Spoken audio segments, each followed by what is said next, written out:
கீழானவைகள் அல்ல. இப்ப எதை தேடுங்க? மேலானவைகளே தேடுங்க. எந்த மேலானவைகளை தேடுங்க? பிதாவின் வலது பாரசத்தில் உள்ள மேலானவைகளையே தேடுங்கள். அதுதான் சீயோன் பர்வதம். ஏன்னா பிதா அங்கதான் இருக்கிறார்.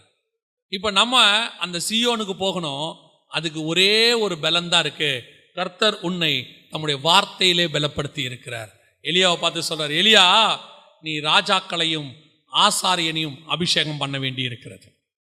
ஆசகேலையும் யெகூவையும் ராஜாவாகவும் எலிசாவை ஆசாரியனாகவும் ராஜாக்களும் ஆசாரியரும் அபிஷேகம் பண்ணணும்.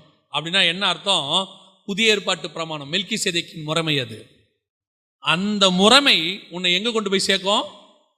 சீயோனிலே கொண்டு போய் சேர்க்கும். நியாய பிரமாணம் பூமியில ஒரு மேன்மையான இடத்துல கொண்டு போய் நிறுத்தும். ஆனா கிருபையின் பிரமாணம் மட்டும்தான் உன்னை பரலோகத்தில் கொண்டு போய் நிறுத்தும். அவர்கள் பலத்தின் மேல் பலன் அடைந்து சீயோனுக்கு போவாங்க.